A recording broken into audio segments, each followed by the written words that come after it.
ಕೊಪ್ಪಳದಲ್ಲಿ ಉಕ್ಕಿನ ಕಾರ್ಖಾನೆ ನಿರ್ಮಾಣ ವಿಚಾರಕ್ಕೆ ಸಂಬಂಧಪಟ್ಟಂತೆ ಪರ ವಿರೋಧದ ಚರ್ಚೆಗಳು ಆರಂಭ ಆಗಿದೆ. ಧೂಳು ಹಾಗೂ ಆರೋಗ್ಯ ಸಮಸ್ಯೆಗಳು ಬರುತ್ತೆ, ಹೀಗಾಗಿ ಕಾರ್ಖಾನೆ ಬೇಡ ಅಂತ ಕೆಲವರು ಹೇಳ್ತಾ ಇದ್ದಾರೆ. ಆದರೆ ಇನ್ನೂ ಕೆಲವರು ನಾವು ಜಮೀನು ಕೊಟ್ಟಿದ್ದೀವಿ ಈ ಕಾರ್ಖಾನೆಗೆ ಅಂತ, ನಾವೀಗಾಗಲೇ ಜಮೀನು ಕೊಟ್ಟುಬಿಟ್ಟಿದ್ದೀವಿ, ಕಾರ್ಖಾನೆ ಇಲ್ಲ ಕೆಲಸ ಇಲ್ಲ ಅಂತ ಇನ್ನೂ ಕೆಲವರು ಇಲ್ಲಿ ಮಾತನಾಡ್ತಾ ಇದ್ದಾರೆ. ಕಾರ್ಖಾನೆ ಒಂದು ವೇಳೆ ಆಗದೇ ಇದ್ರೆ ಯಾರಿಗೂ ಕೆಲಸ ಇರೋದಿಲ್ಲ, ಎಲ್ಲರೂ ಕೂಡ ನಿರುದ್ಯೋಗಿಗಳಾಗ್ತಾರೆ. ಅದೇ ರೀತಿಯಾಗಿ ನಾವು ಯಾರು ಜಮೀನು ಕೊಟ್ಟಿದ್ದೀವಿ ನಾವು ಕೂಡ ಮುಳುಗಿ ಹೋಗ್ತೀವಿ, ಹೀಗಾಗಿ ಧೂಳು ಎಲ್ಲೂ ಕೂಡ ಬರಬಾರ್ದು, ಆ ರೀತಿಯಾಗಿ ಟೆಕ್ನಾಲಜಿ ಉಪಯೋಗಿಸಿ ಪ್ರಾರಂಭಿಸಿ ಅಂತ ಕೆಲವರು ಸಲಹೆ ಕೊಡ್ತಾ ಇದ್ದಾರೆ. ಇನ್ನು ಬೇರೆ ಕಾರ್ಖಾನೆಗಳಿಂದ ಈಗಾಗಲೇ ಧೂಳು ಬರ್ತಾ ಇದೆ, MSPLನಿಂದ ಬರ್ತಾ ಇಲ್ಲ ಅಂತ ಇನ್ನೂ ಕೆಲವರು ಹೇಳ್ತಾ ಇದ್ದಾರೆ. MSPLನವರು ಹೊಸ ಟೆಕ್ನಾಲಜಿ ಉಪಯೋಗ ಮಾಡಿ ಅಂತ ಇನ್ನೂ ಕೆಲವರು ಹೇಳ್ತಾ ಇದ್ದಾರೆ. ಧೂಳು ಬರುತ್ತೆ ಅಂದರೆ ಯಾವುದೇ ಕಾರ್ಖಾನೆಗಳು ಬೇಡ ಅಂತ ರೈತರು ಹೇಳ್ತಾ ಇದ್ದಾರೆ. ಯಾಕಂದರೆ ರೈತರಿಗೆ ತುಂಬ ಸಮಸ್ಯೆ ಆಗುತ್ತೆ. ಈ ಧೂಳೇನಿರುತ್ತೆ ಅದರಲ್ಲಿ ಅಪಾರ ಪ್ರಮಾಣದಲ್ಲಿ ಕೆಮಿಕಲ್ಗಳು ಕೂಡ ಮಿಕ್ಸ್ ಇರುತ್ತೆ. ಆ ಒಂದು ಧೂಳು ಬಂದು ಏನಾದರೂ ಜಮೀನಿನಲ್ಲಿ ಬಿದ್ದಿದ್ದೇ ಆದರೆ ಆ ಜಮೀನು ಸಂಪೂರ್ಣವಾಗಿ ಬಂಜರಾಗುವಂತಹ ಸಾಧ್ಯತೆ ಇರುತ್ತೆ. ಹೀಗಾಗಿ ರೈತರಿಗೆ ಇದು ತುಂಬ ಸಮಸ್ಯೆ ಆಗುತ್ತೆ ಅನ್ನೋ ಕಾರಣಕ್ಕಾಗಿ ಕೆಲವು ರೈತರು ಕಾರ್ಖಾನೆ ಬೇಡವೇ ಬೇಡ, ಧೂಳು ಬರುತ್ತಾ ಹಾಗಾದರೆ ಬೇಡ ಅಂತ ಕೆಲವು ರೈತರು ಹೇಳ್ತಾ ಇದ್ದಾರೆ. ಇನ್ನೂ ಕೆಲವರು ಜಮೀನು ಕೊಟ್ಟಿದ್ದೀವಿ ನಾವು, ನಮಗೆ ಕೆಲಸ ಕೂಡ ಸಿಗುತ್ತೆ, ಆದರೆ ಒಂದು ವೇಳೆ ಏನಾದರೂ ಈಗ ಕಾರ್ಖಾನೆ ಬೇಡ ಅಂತ ಹೇಳಿಬಿಟ್ರೆ ನಾವೇನಪ್ಪ ಮಾಡೋಣ, ನಮಗೆ ತುಂಬ ಸಮಸ್ಯೆ ಆಗುತ್ತೆ ಅಂತ ಇನ್ನೂ ಕೆಲವರು ಯಾರಿದ್ದಾರೆ ರೈತರು ಜಮೀನು ಕೊಟ್ಟವರು ಅವರೆಲ್ಲರೂ ಕೂಡ ಈಗ ಇಲ್ಲ ಕಾರ್ಖಾನೆ ಇರಲಿ, ಆದರೆ ಏನು ಹೊಸ ಟೆಕ್ನಾಲಜಿಗಳು ಬಂದಿದ್ದಾವೆ ಅಂದರೆ ಈ ಧೂಳು ಎಲ್ಲೂ ಕೂಡ ಏಳಬಾರ್ದು, ಆ ರೀತಿಯಾಗಿ ಒಂದು ಟೆಕ್ನಾಲಜಿಗಳನ್ನು ಬಳಕೆ ಮಾಡಲಾಗ್ತಾ ಇದೆ. ಆ ರೀತಿಯಾದಂತಹ ಟೆಕ್ನಾಲಜಿಗಳನ್ನು ಬೇಕಾದರೆ ಬಳಕೆ ಮಾಡಿಕೊಳ್ಳಿ. ಅಂದರೆ ಈ ವೆಪರ್ ಸಿಸ್ಟಮ್ ಆಗಿರಬಹುದು ಅಥವಾ ನೀರನ್ನು ಸಿಂಪಡಣೆ ಮಾಡುವಂಥದ್ದಾಗಿರಬಹುದು, ಈ ಮೂಲಕವಾಗಿ ಧೂಳೇನು ಇರುತ್ತೆ ಅದನ್ನು ಹೋಗಲಾಡಿಸಬಹುದು. ಆ ರೀತಿಯಾಗಿ ಧೂಳು ಬರದೇ ಇರುವ ರೀತಿಯಲ್ಲಿ ಬೇಕಾದರೆ ನೋಡ್ಕೊಳ್ಳೋಣ, ಆದರೆ ಫ್ಯಾಕ್ಟ್ರಿ ಮಾತ್ರ ಬರಲಿ ಅಂತ ಕೆಲವರು ಹೇಳ್ತಾ ಇದ್ದಾರೆ.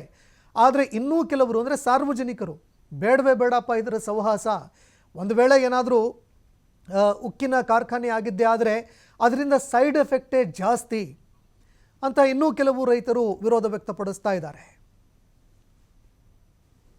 ಈ ಉಕ್ಕಿನ ಕಾರ್ಖಾನೆ ಇದು ಪ್ರಾರಂಭ ಬರ್ತಾ ಇದೆ ಅನ್ನೋದು ಆಲ್ರೆಡಿ ನಮಗೆ 2006-2007ರಲ್ಲಿ ಗೊತ್ತಾಗಿರ್ತಕ್ಕಂಥದ್ದು.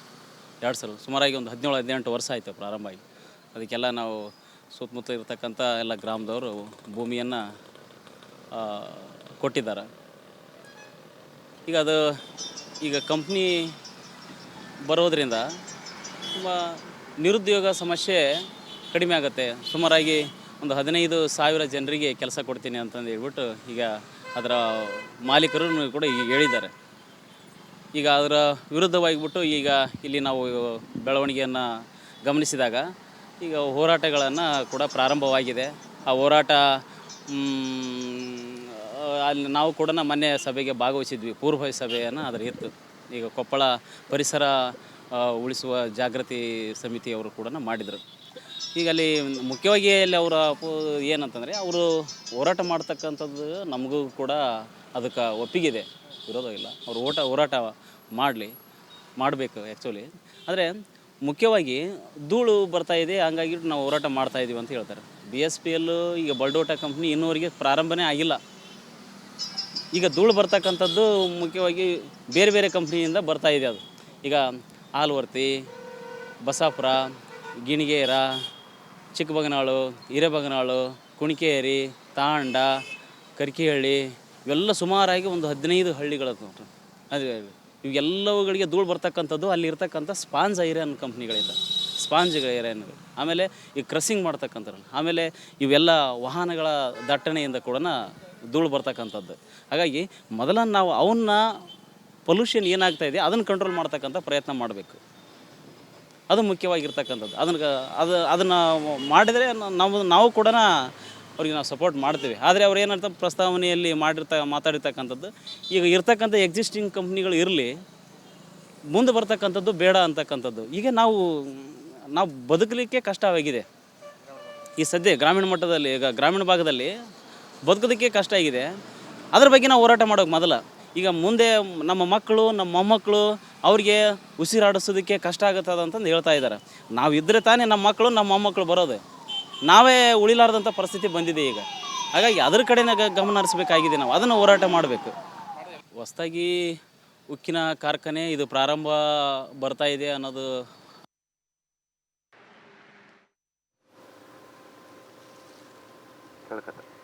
ಹಾಂ.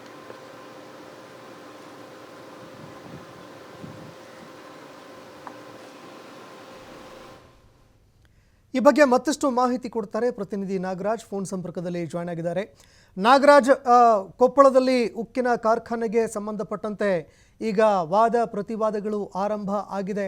ಏನೆಲ್ಲ ಸಮಸ್ಯೆಗಳನ್ನು ಎದುರಿಸ್ತಾ ಇದ್ದಾರೆ ರೈತರು, ಅದೇ ರೀತಿಯಾಗಿ ಈ ಕಾರ್ಖಾನೆ ಬೇಕು ಅಂತ ಯಾರು ಹೇಳ್ತಾ ಇದ್ದಾರೆ, ಅವರ ಒಂದು ಬೇಡಿಕೆ ಏನು, ಅವರ ಮಾತುಗಳೇನು ಅಂತ? ಸಂತೋಷ್, ಖಂಡಿತಲು ಕೂಡ ಕೊಪ್ಪಳ ತಾಲೂಕಿನ ಆಲವರ್ತಿ ಗ್ರಾಮದ ಸಮೀಪ ಇರುವಂತಹ MSPL ಅವರ ಒಂದು ಹೊಸದಾಗಿ ಏನಂದ್ರೆ ಉಕ್ಕಿನ ಕಾರ್ಖಾನೆ ವಿಸ್ತರಣೆ ಆಗ್ತಾ ಇದೆ. ಬರೋಬ್ಬರಿ 54,000 ಕೋಟಿ ವೆಚ್ಚದಲ್ಲಿ ಈ ಕಾರ್ಖಾನೆ ಪ್ರಾರಂಭ ಆಗ್ತದೆ. ಆದ್ರೆ ಇದೀಗ ಸ್ವತಃ ಏನಂತಂದ್ರೆ ಇದು ಕೇವಲ ಕೊಪ್ಪಳ ನಗರದ ಪ್ರದೇಶದಿಂದ 2 ಕಿಲೋಮೀಟರ್ ಅಂತರದಲ್ಲಿ ಆಲವರ್ತಿ ಗ್ರಾಮ ಇರೋದ್ರಿಂದ ಮತ್ತು ಈ ಉಕ್ಕಿನ ಕಾರ್ಖಾನೆ ಪ್ರಾರಂಭವಾಗಿರೋದ್ರಿಂದ ಒಂದ್ ವೇಳೆ ಕಾರ್ಖಾನೆ ಆರಂಭವಾದ್ರೆ ಅಲ್ಲಿನ ಬರುವಂತ ಧೂಳು ನಗರ ಪ್ರದೇಶ ಜನರ ಆವರಿಸುತ್ತೆ ಮತ್ತು ಇಲ್ಲಿ ಜನರಿಗೆ ತೊಂದರೆ ಆಗತ್ತೆ ಅಂತ ಹೇಳಿ ಸ್ವತಃ ಏನಂದ್ರೆ ಪರಿಸರ ಹಿತರಕ್ಷಣಾ ವೇದಿಕೆ ಒಂದು ಕಟ್ಟಿಕೊಂಡು ಇದನ್ನ ವಿರೋಧ ಮಾಡ್ತಾರಂತೂ. ಅದ್ರ ಜೊತೆಗೆ ಏನಂತಂದ್ರೆ ಕಾರ್ಖಾನೆ ಬೇಡ, ಕಾರ್ಖಾನೆ ಮಾಡಿದ್ರೆ ನಮ್ಮ ಆರೋಗ್ಯ ಮೇಲೆ ಪರಿಣಾಮ ಬೀರುತ್ತೆ ಅಂತ ಹೇಳಿರ್ತಿದ್ರು. ಅದ್ರ ಜೊತೆಗೆ ಏನಂತಂದ್ರೆ ಈಗ ಕುಣಿಕೇರಿ ಮತ್ತು ಗಿಣಿಗೇರಿ ಮತ್ತು ಬೇರೆ ಬೇರೆ ಗ್ರಾಮಗಳಲ್ಲಿ ಅಂದ್ರೆ ಕೊಪ್ಪಳ ತಾಲೂಕಿನ ಬಹಳಷ್ಟು ಒಂದು 10 ಕಿಲೋಮೀಟರ್ ವ್ಯಾಪ್ತಿಯಲ್ಲಿ ಬಹಳಷ್ಟು ಕಾರ್ಖಾನೆ ಇರುವಂತದ್ದು. ಆ ಕಾರ್ಖಾನೆಗಳಿಂದ ಬಹಳಷ್ಟು ಧೂಳು ಕೂಡ ಬರ್ತಾ ಇರುವಂತದ್ದು. ಈ ಬಗ್ಗೆ ಸ್ವತಃ ಏನಂತಂದ್ರೆ ಕೆಲವೊಂದಿಷ್ಟು ಕಾರ್ಖಾನೆ ಬೇಡ ಅಂತಂದ್ರೆ ಒಂದು ಕಡೆ ಆದ್ರೆ, ಇನ್ನೊಂದು ಕಡೆ ಏನಂತಂದ್ರೆ ಕೆಲವೊಂದಿಷ್ಟು ರೈತರು ಕೂಡ ಕಾರ್ಖಾನೆ ಬೇಕೇ ಬೇಕು. ಯಾಕಂತಂದ್ರೆ ನಾವು ಕಾರ್ಖಾನೆಗೆ ಈಗಾಗಲೇ ಏನಂದ್ರೆ ಜಮೀನು ಕೊಟ್ಟಿದ್ದೇವೆ. ಜಮೀನು ಕೊಟ್ಟ ನಂತರ ಕಾರ್ಖಾನೆಯವರು ನಮಗೆ ಮಾತು ಕೊಟ್ಟಿದ್ದಾರೆ, ಅಂದ್ರೆ ನಿಮ್ಮ ಜಮೀನು ಕೊಟ್ಟಿದ್ದೇವೆ, ಪರಿಹಾರ ಕೊಟ್ಟಿದ್ದು, ಅದ್ರ ಜೊತೆಗೆ ನಿಮ್ಮ ಮಕ್ಕಳಿಗೆ ಮತ್ತು ಕುಟುಂಬಸ್ಥರಿಗೆ ಕೆಲಸ ಕೊಡ್ತೀವಿ ಅಂತ ಹೇಳಿರ್ತದ್ದು. ಇದರಿಂದ ನಾವು ಜಮೀನಿಗೆ ಕಾರ್ಖಾನೆಗೆ ಜಮೀನು ಕೊಟ್ಟಿದ್ವಿ.